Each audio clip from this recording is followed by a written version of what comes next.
আসসালামু আলাইকুম সুপ্রিয় দর্শক, পবিত্র মাহে রমজান চলছে। মাহে রমজান অবশ্যই পবিত্র মাস। এই মাসের অনেক ফজিলত, তবে এই বিষয়ে যার যার একটা পার্সোনাল রুটিন থাকে, পার্সোনাল ওয়ার্ক থাকে। কে কোন সময় তারাবি পড়বেন, কে তাহাজ্জুদ পড়বেন, কে কোরআন তেলাওয়াত করবেন, সবারই একটা নিজস্ব রুটিন থাকে। এখন যারা রোজা রাখবেন তারা নিশ্চয়ই তাদের সেহরির টাইমিংটা সম্বন্ধে জানবেন এবং সেই সময়ে তারা উঠবেন, রোজা রাখবেন। এটাই চিরাচরিত প্রথা, 1400 বছর থেকে এটাই চলছে। তাছাড়া সবার হাতে হাতে মোবাইল আছে। একটা না, ঘরে যতজন সদস্য আছে ততজনের হাতে একটা অ্যান্ড্রয়েড সেট আছে। এখানে অ্যালার্ম সেট করা যায়, কে কখন উঠবেন সেটা ওনার নিজস্ব ইচ্ছা মতো দিতে পারেন।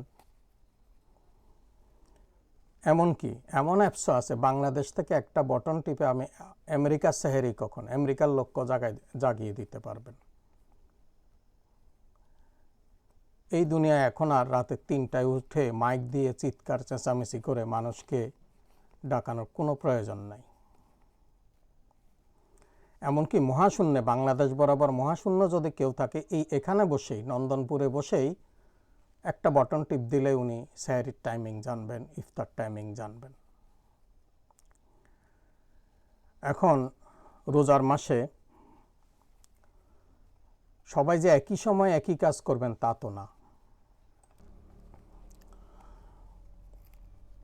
তো এটা সবাই এক সময় একই কাজ করবেন, সবাই একই সময়ে তাহাজ্জুদ পড়বেন, সবাই নফল পড়বেন, সবাই একই সময়ে ঘুমাবেন তা তো না।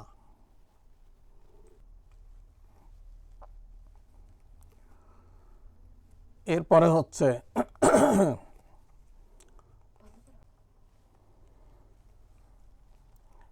হচ্ছে সেহরির শেষ সময় হচ্ছে 5টা বা 5টার কাছাকাছি সময়। একজন মানুষের সেহরি খেতে সর্বোচ্চ 15 মিনিট লাগতে পারে, 20 মিনিট লাগতে পারে, কিন্তু ডাকাডাকি শুরু হয় 4টা থেকে। ডাকাডাকি শুরু হয় 4টা থেকে, মাইকে ফুল ভলিউম দিয়ে। শুধু ডেকেই শেষ নয়, এরপরে দুরুদ পড়েন, গজল গান, কাসিদা পড়েন। এগুলোর কি কোনো প্রয়োজন আছে মানুষের ঘুম ইবাদত নষ্ট করে? ওনারা তো মনে করেন ওনারা ছাড়া কেউ তাহাজ্জুদ পড়ে না, ওনাদের ছাড়া আর কোনো তাকওয়াবান লোক দুনিয়াতে নাই। এরপরে আসছে দুরুদ। দুরুদ নফল ইবাদত, এটা যত খুশি তত পড়তে পারেন, পার্সোনালি পড়তে পারেন, কিন্তু মাইকে ফুল ভলিউম দিয়ে পুরা পাড়ায় জাগিয়ে দিয়ে এই দুরুদ পড়ার কি অর্থ হতে পারে? এটা কি উনি সুন্দর করে দুরুদ পড়তে জানেন এটা শোনান? দুরুদ তো যার যার ব্যক্তিগত ব্যাপার, সে মনে মনে পড়বে, হাঁটতে হাঁটতে পড়বে, শুয়ে থাকতে, যখন খুশি তখন পড়বে। মাইকে ফুল ভলিউম দিয়ে 4টা বাজে দুরুদ পড়া, কাসিদা পড়া, এগুলোর কোনো প্রয়োজন আছে বলে মনে করি না। এগুলো এক ধরনের উৎপাত। তারপরে শুরু হয় 3টা 25-এ।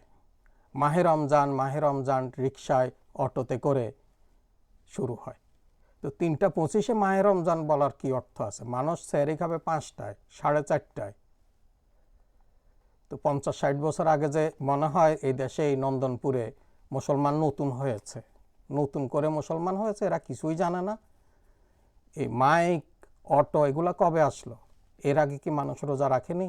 এর আগের মানুষ কি জান্নাতুল ফেরদৌসের হুজুররা দোয়া করে সবাইরে জান্নাতুল ফেরদৌসে দিতে? সবাই কি জান্নাতুল ফেরদৌসে যাবে? তো এই উৎপাতগুলো, এই 3টা 25-এ হয়তো কেউ 2টা পর্যন্ত তাহাজ্জুদ পড়লেন, বা 2টা পর্যন্ত একটু ঘুমাইলেন, অথবা 3টা বাজে একটু রেস্ট নিলেন, উঠে আবার পড়বেন, আবার সেহরি খাবেন। এই এই তাকওয়া যে জিনিস, ইবাদত যে জিনিস, সেটা তো যার যার ইসলাম বৈচিত্র্যে বিশ্বাস করে। পৃথিবীর কোরআন মানে যেটা বেশি পড়া হয়, স্বাভাবিক অর্থে আমরা যে টাইমে সেহরি খাই ওই টাইমে কেউ ইফতার করে পৃথিবীর কোথাও না কোথাও। এমনকি আমেরিকায় এক জায়গা থেকে আরেক জায়গার, এক প্রান্ত থেকে আরেক প্রান্তের পার্থক্য 3.5 ঘন্টা। তার মানে একজন যখন জোহর পড়েন আরেকজন তখন মাগরিব বা আসর পড়েন।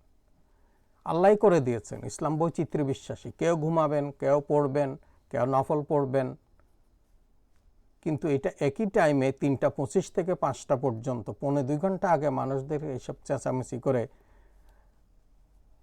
ডিস্টার্ব করার কোনো অর্থ আছে? কি বলছিল? ইসলাম বৈচিত্র্যে বিশ্বাসী। যেমন ধরুন কেউ যদি দুপুরে বা 12টায় ঘুমায় বা 1টায় ঘুমায় যদি 3:25 উঠে তাহাজ্জুদ পড়া শুরু করেন, তাফসির পড়া শুরু করেন, এই মাহে রমজানের উৎপাতে কি ওনার মনোযোগ থাকবে? মোটেও থাকবে না। এগুলো মানুষের ব্যক্তিগত জীবনে। রোজা তারাবি হচ্ছে আরামের সাথে, সারা রাত নামাজ পড়বে, সারা রাত কোরআন তেলাওয়াত করবে, আর না কেউ অল্প কিছুক্ষণ পড়বে, কিছুক্ষণ ঘুমাবে, কিছুক্ষণ উঠবে।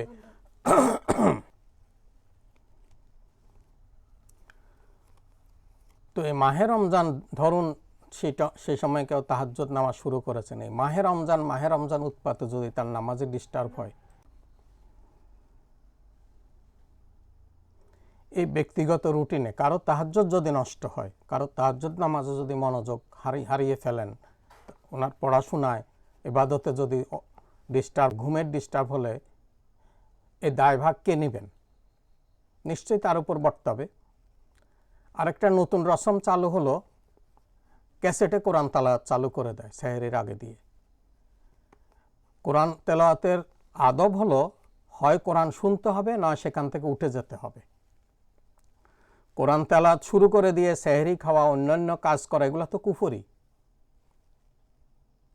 এটা হামিম আশ-সাজদা আয়াত 26। সেহরির আগে দিয়ে তো কেউ কোরআন শুনবে না। ওনার শুনতে হলে উনি পার্সোনালি ক্যাসেট চালাক, সেহরি খাক, কোরআন শুনুক।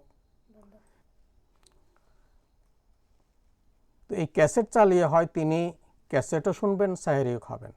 কিন্তু ফুল ভলিউমে পুরা পাড়ায় যদি উনি কোরআনের ক্যাসেট চালু করে দেন মসজিদে, তাহলে তো সবারই কোরআন শোনা ওয়াজিব হয়ে পড়ে, সবারই কোরআন শোনা ওয়াজিব হয়ে পড়ে। তো মাইকে ফুল ভলিউমে সেহরির 5 মিনিট 10 মিনিট আগে দিয়ে এভাবে ক্যাসেটে কোরআন তেলাওয়াত করা, এবং কেউ সেহরি খাচ্ছে, কেউ এই ফুল ভলিউমে ক্যাসেট চালিয়ে দিয়ে যেগুলো মানুষ করে, যদি কোরআন না শুনে তাহলে তো গুনাহগার হবে।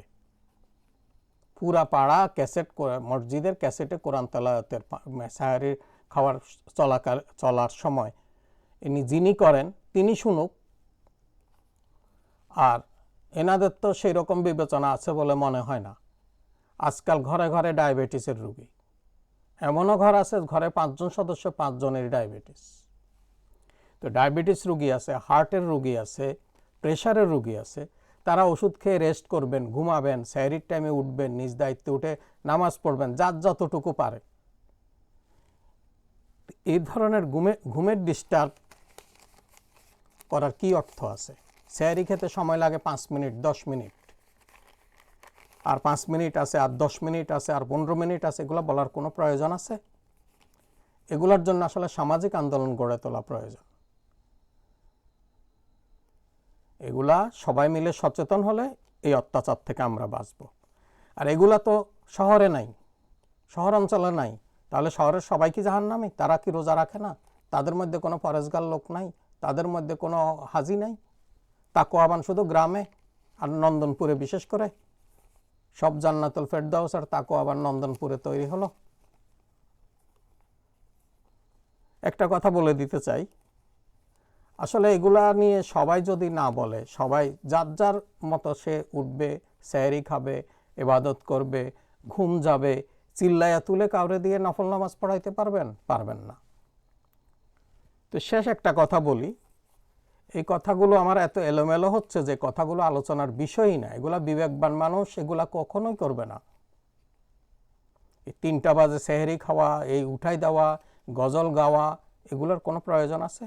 দুরূদ শরীফ ফুল মাইক ভলিউমে সারা পাড়ায় উনি দুরূদ শরীফ পড়েন। আসলে আমরা তো জানি আমরা মুসলমান, আমরা জান্নাতের দাবি রাখি, ঈমান আছে যখন ঈমানের দাবি রাখি। কিন্তু আশ্চর্যের বিষয় হলো দোজকের আগুনের যে সূচনাটা হবে, যেটাকে আমাদের লক্ষ্মীপুরে বা ভাঁজাল দেওয়া বলে, এই সূচনাটা হবে একজন কারি, একজন হাফেজ এবং একজন শহীদকে দিয়ে। কোনো ইহুদি কাফের দিয়ে হবে না, কোনো মুশরিক দিয়ে হবে না।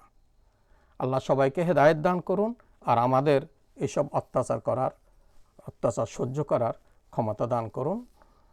আজ এই পর্যন্তই। আসসালামু আলাইকুম ওয়া রাহমাতুল্লাহি ওয়া বারাকাতুহু।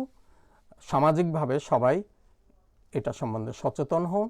আজকাল সেহরির জন্য কাউকে জাগানোর প্রয়োজন হয় না। সবার হাতে হাতে অ্যান্ড্রয়েড সেট আছে, ইফতার টাইমিং জানে, এমন অ্যাপস আছে পৃথিবীর সব জায়গায়। এখন এই বাংলাদেশে কখন সেহরি শেষ টাইম, আমেরিকায় কখন, সেটা এই নন্দনপুরে বসেই জানা যায়।